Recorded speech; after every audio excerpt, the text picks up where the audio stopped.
ಬಸವರಾಜ ಬೊಮ್ಮಾಯಿ. ಅದು ಆ ಮುಂಡದಿ ಕೇಳದೆ ಬೇಡ ಅಂತ ಕೇಳಲಿಲ್ಲ, ತಗೊಂಡೋಗಿ ಸೀದಾ ಏನು ನಮ್ಮ ಅಪ್ಪ ಆದಮೇಲೆ ನಾನಾದ್ಮೇಲೆ ನನ್ನ ಮಗ ಬಾಂಬೆ ಕರ್ನಾಟಕದಲ್ಲಿ ಬಸವ ಜನ್ಮಭೂಮಿ ಅದು ನಡೆಯಲ್ಲ ಅಲ್ಲಿ. ಅಲ್ಲೂ ಆ ಪಠಾಣ ಎದುರಿಗೆ ಒಬ್ಬ ಜಿಲ್ಲಾ ಪಂಚಾಯತಿ ಮಾಮೂಲಿ ಕಾರ್ಯಕರ್ತ ಆತ. ಯತ್ನಾಳ ಬಿತ್ನಾಳ ಎಲ್ಲ ಹಿಂದೂ ಮುಸ್ಲಿಮು ಎಲ್ಲ ಮಾಡಿದ್ರಿ. ಏನಾಯ್ತು ಬೊಮ್ಮಾಯಿ,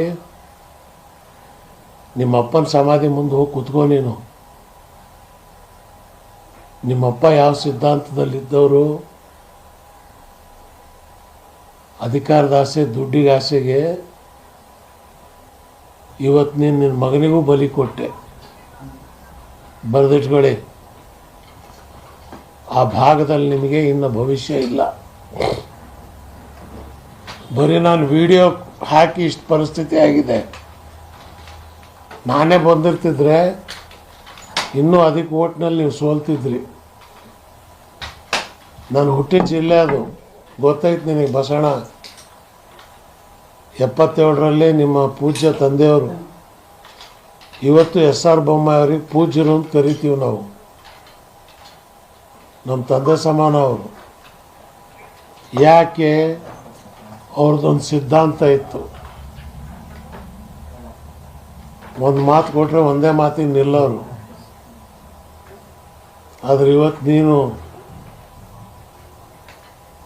ಶಿಗ್ಗಾವಲ್ಲಿ ಮುಸ್ಲಿಮ್ಸ್ ನಿನಗೆ ಓಟ್ ಕೊಟ್ಟಿಲ್ಲ. ಲಾಸ್ಟ್ ಟೈಮು ನೀನು BJPಲಿದ್ದರೂ ನಿನಗೆ ಓಟ್ ಕೊಟ್ಟರು.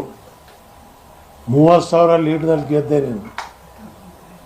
ಆದರೆ ಈ ಸಲ ಯಾಕೆ ಕೈ ಬಿಟ್ಟರು?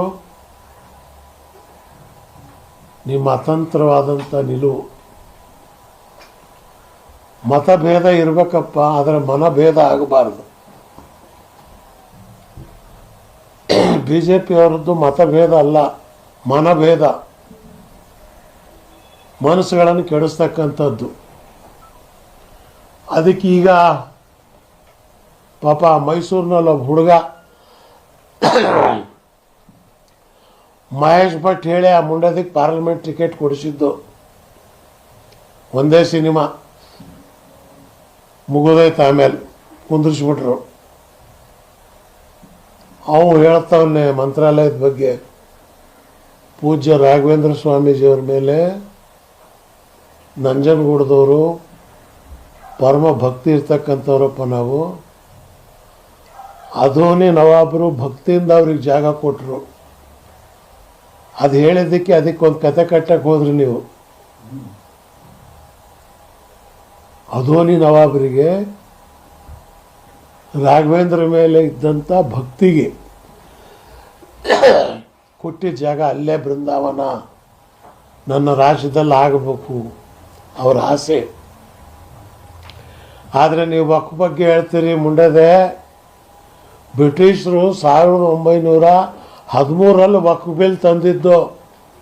ಓದೋದನ್ನು ನಿಜಾಮ್ ಹೈದರಾಬಾದು ಇವ್ರು ತಂದಿದ್ದಲ್ಲ. ಬ್ರಿಟಿಷರು ದೇವರ ಹೆಸರು ಮೇಲೆ ಆಸ್ತಿ ದಾನ ಮಾಡಿದರೆ ಇದಕ್ಕೆ ನಿರ್ವಹಣೆ ಮಾಡೋದಕ್ಕೆ ಒಂದು ಆ್ಯಕ್ಟ್, ಒಂದು ಬೋರ್ಡ್ ಬೇಕು ಅಂತ ಬೋರ್ಡ್ ಮಾಡಿದ್ದು ಬ್ರಿಟಿಷರು. ಕಾಂಗ್ರೆಸ್ನವ್ರು ಮಾಡಿದ್ದಲ್ಲ, ನಿಜಾಮ್ರು ಮಾಡಿದ್ದಲ್ಲ. ವಕ್ಫ್ ಅನ್ನಕ್ಕಂಥದ್ದು 1400 ವರ್ಷದಿಂದ ಇದೆ. ವಕ್ಫ್ ಮುಸ್ಲಿಂ ಸಮಾಜದಲ್ಲಿ ಪ್ರತಾಪಣ್ಣ ₹100 ಇನ್ಕಮ್ ಇದ್ದರೆ ಅದರ 2.5 ವರ್ಷಕ್ಕೆ ದಾನ ಮಾಡಲೇಬೇಕು. ಅವನು ನಿಜವಾಗಿ ಸಾಬ್ರೋನಿಗೆ ಹುಟ್ಟಿದ್ರೆ 1 ಲಕ್ಷ ಇದ್ದರೆ 2,500 ಕೊಡಲೇಬೇಕು ವರ್ಷಕ್ಕೆ. ಅವನು ಬಂಗಾರ ಇದ್ದರೆ ಅದಕ್ಕೂ ಕೊಡಬೇಕು, ಬೆಳೆ ಬೆಳೆದಿದ್ದರೆ ಅದಕ್ಕೂ ಕೊಡಬೇಕು. 1400 ವರ್ಷದ ಹಿಂದೆ ಎಷ್ಟು ಧರ್ಮ ಕೊಡಬೇಕು ಸಂಪತ್ತಿನಲ್ಲಿ ಅನ್ನಕ್ಕಂಥದ್ದು ಇಸ್ಲಾಂ ಧರ್ಮ ಅವತ್ತೇ ಹೇಳಿ.